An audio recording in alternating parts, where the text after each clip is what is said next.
Hello friends, welcome to our YouTube channel civil services dream. तो friends, आज हम लोग जनरल स्टडी में साइंस के कुछ इंपॉर्टेंट क्वेश्चन डिस्कस करेंगे।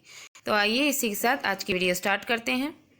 आज का फर्स्ट क्वेश्चन है, मानव सदृश लघुत्तम कपी है स्मॉलेस्ट मैन लाइक एप कौन सा है? ऑप्शंस हैं गिबन, चिंपैंजी, गोरिल्ला या फिर ओरेंगुटन। क्वेश्चन 1 का जो सही आंसर है वो है ऑप्शन ए गिबन। गिबन जो है ये मानव सदृश लघुत्तम कपी होता है, यानी कि जो है man smallest man like app होता है। और ये जो कपी है ये भारत में पाया जाता है। ठीक है, इसका जो आकार होता है वो छोटा होता है, सिलेंडर शेप का इसका शरीर होता है और इसके हाथ लंबे होते हैं। नेक्स्ट क्वेश्चन है क्वेश्चन नंबर 2।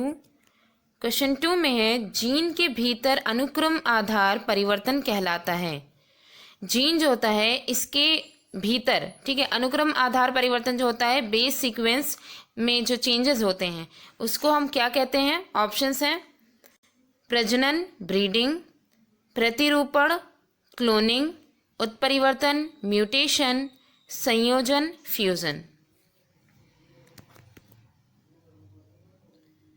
तो क्वेश्चन 2 का जो सही आंसर है वो है ऑप्शन सी उत्परिवर्तन म्यूटेशन। जीन के भीतर अनुक्रम आधार परिवर्तन, यानी कि इसका जो बेस पेयर सीक्वेंस में जब चेंजेस आते हैं तो इसी को ही, जो कि जीन के भीतर होता है अनुक्रम आधार परिवर्तन, इसी को ही उत्परिवर्तन या म्यूटेशन कहते हैं। उत्परिवर्तन सभी जीवों में ये वंशागत परिवर्तन होता है। ठीक है, तो उत्परिवर्तन जो होता है ये वंशानुगत परिवर्तन होता है, जो या तो ये स्वतः होता है, ठीक है, या फिर अप्राकृतिक रूप से प्रेरित ये किए जाते हैं। या तो ये जो है स्वतः अपने आप हो जाते हैं या फिर अप्राकृतिक रूप से इसे प्रेरित किया जाता है। नेक्स्ट क्वेश्चन है क्वेश्चन नंबर 3। क्वेश्चन 3 में है, निम्नलिखित में से कौन सा वायु प्रदूषक ऑक्सीजन की अपेक्षा अधिक शीघ्रता से रक्त के हीमोग्लोबिन में घुल जाता है?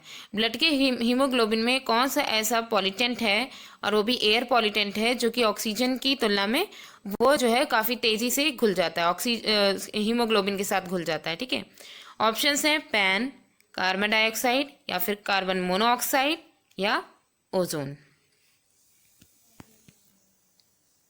तो क्वेश्चन 3 का जो सही आंसर है वो है option C carbon monoxide. Carbon monoxide एक विषैली गैस है। ये एक जो है पॉइजनस गैस होती है, जो ऑक्सीजन की अपेक्षा 200 गुना अधिक शीघ्रता से रक्त के हीमोग्लोबिन में घुल जाती है। ठीक है, और ये जैसे कि हीमोग्लोबिन में जब ऑक्सीजन घुलती है तो ऑक्सी हीमोग्लोबिन बनाती है, जब कार्बन मोनोऑक्साइड घुलती है तो ये कार्बोक्सी हीमोग्लोबिन का निर्माण करती है। इसका फलस्वरूप ये होता है कि मानव को श्वसन, उसको रेस्पिरेशन में मेन दिक्कत होने लग जाती है और मनुष्यों का दम घुटने लग जाता है। मतलब जिनमें जो है कार्बन मोनोऑक्साइड का इफेक्ट ये पड़ता है कि दम घुटने लगता है, और जो है मतलब जिसका दम घुट रहा होता है इसकी वजह से उसकी मृत्यु भी हो जाती है। नेक्स्ट क्वेश्चन है क्वेश्चन नंबर 4। क्वेश्चन 4 में है, जिस रूप में पौधे नाइट्रोजन प्राप्त करते हैं वह है। ऑप्शंस हैं नाइट्रिक ऑक्साइड, नाइट्रेट, अमोनिया या फिर नाइट्राइड। तो क्वेश्चन 4 का जो सही आंसर है वो है ऑप्शन बी नाइट्रेट।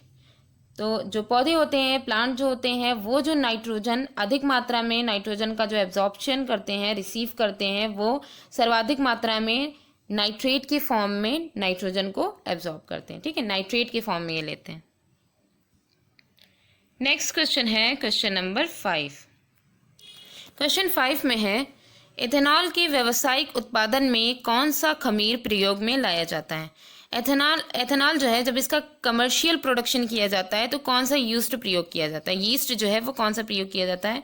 ऑप्शंस हैं Candida albicans, Saccharomyces cerevisiae, Candida स्लूफी या ल्यूकोस्पोरेडियम फ्राइजीडियम। तो क्वेश्चन 5 का जो सही आंसर है वो है option B saccharomyces cerevisiae. Saccharomyces cerevisiae जो है एथेनॉल जो है उसके व्यावसायिक उत्पादन जब इसका होता है कमर्शियल प्रोडक्शन, तो इसमें ये वाला जो यीस्ट होता है इसका यूज़ किया जाता है। एथेनॉल है ये सभी प्रकार की जो शराब होती है, सभी प्रकार की वाइन्स का ये मुख्य अवयव है। ठीक है, मेन जो एलिमेंट होता है वह एथेनॉल होता है, अतः इसी वजह से इसे स्पिरिट ऑफ वाइन भी कहा जाता है। इसका निर्माण मुख्यतः स्टार्च तथा शर्करा युक्त जितने भी पदार्थ होते हैं जैसे कि जौ, चावल, सेब, अंगूर तथा गन्ने के रस में जब फर्मेंटेशन होता है, इसमें किण्वन के द्वारा इसका निर्माण किया जाता है। और व्यावसायिक उत्पादन में जब इसका व्यावसायिक रूप में कमर्शियल जब जो है एथेनॉल का प्रोडक्शन किया जाता है, तो जो खमीर यूज़ किया जाता है, यीस्ट यूज़ किया जाता है, वो सेक्रोमाइसिस सेरेविसी यूज़ किया जाता है। नेक्स्ट क्वेश्चन है क्वेश्चन नंबर 6। क्वेश्चन 6 में है मिर्च की तीक्ष्णता का कारण है। ऑप्शंस हैं लाइकोपिन की उपस्थिति, कैप्सिसिन की उपस्थिति, कैरोटीन की उपस्थिति या फिर एंथोसाइनिन की उपस्थिति। तो क्वेश्चन 6 का जो सही आंसर है वो है ऑप्शन बी, कैप्सिसिन की उपस्थिति। कैप्सिसिन की उपस्थिति के कारण ही मिर्च की जो उसकी जो कड़वापन है, उसकी जो है पंजेंसी है, ठीक है, उसकी जो तीक्ष्णता है, ये किसके कारण होती है? कैप्सिसिन जो रासायनिक पदार्थ होता है इसके कारण होती है। नेक्स्ट क्वेश्चन है क्वेश्चन नंबर 7।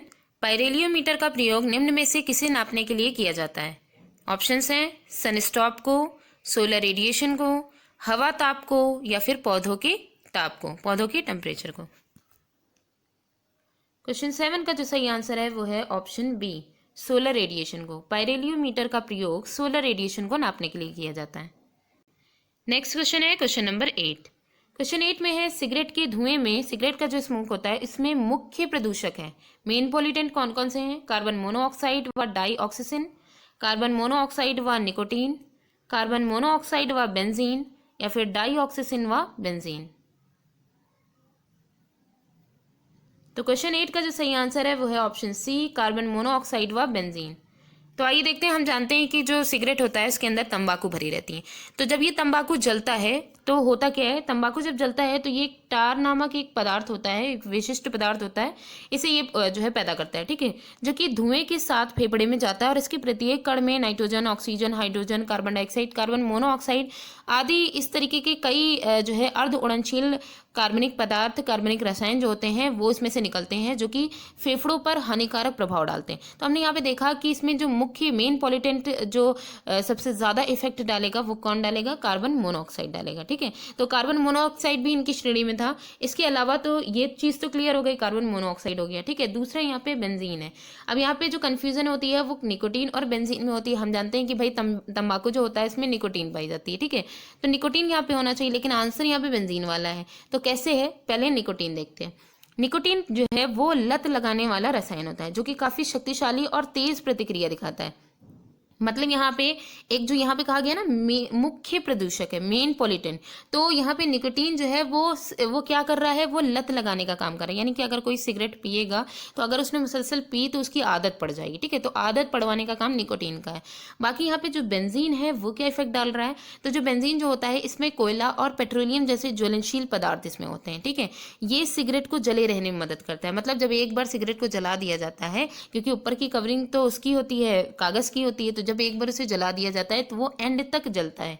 तो एंड तक जलता है तो उसको जले रहने में जो मदद करता है वो कौन करता है? बेंजीन करता है। और ये इफेक्ट क्या डालता है? ये इफेक्ट, ये रसायन ये इफेक्ट डालता है कि इसकी वजह से ल्यूकीमिया जैसा जो कैंसर रोग जो होता है ये हो जाता है। तो एक तरीके से मेन पॉल्यूटेंट में बेंजीन का यूज हो गया। तो ठीक है, तो इस वजह से क्वेश्चन 8 का जो सही आंसर होगा वो ऑप्शन सी होगा, कार्बन मोनोऑक्साइड और बेंजीन।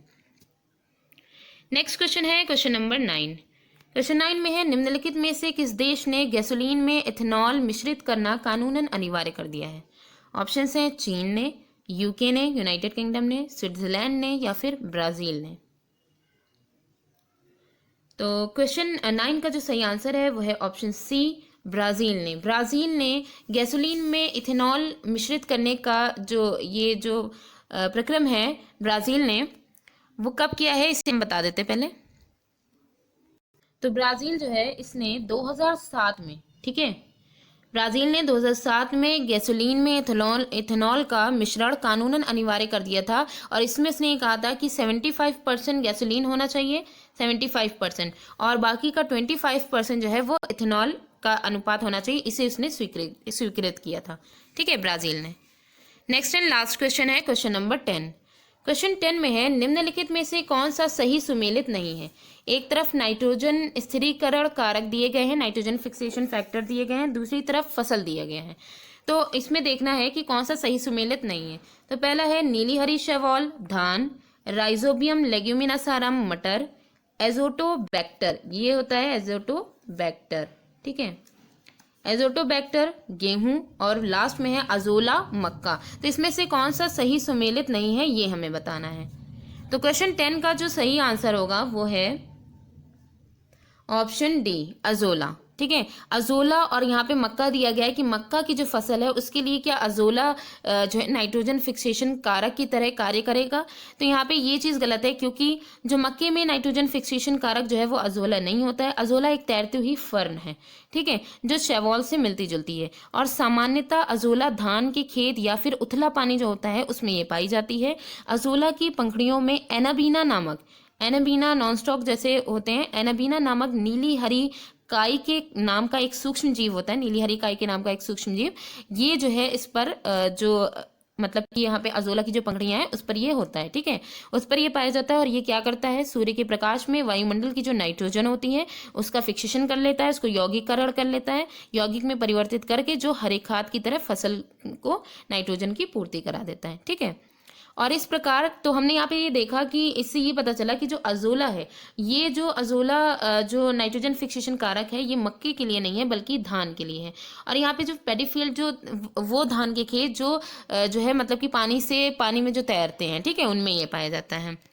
बाकी यहाँ पे जो दिया गया है, जैसे यहाँ पे नीली हरी शैवाल धान के खेत में इसका मेन काम है, राइजोबियम लेग्यूमिनासारम का मटर के खेत में है, ठीक है, एजोटोबैक्टर का गेहूं के खेत में है। तो ये तीनों ही यहाँ पे नाइट्रोजन फिक्सेशन कारक जो फसलों के साथ दिए गए हैं वो एकदम सही हैं। तो फ्रेंड्स, आज की वीडियो यहीं पे ही एंड होती है। Thanks for watching.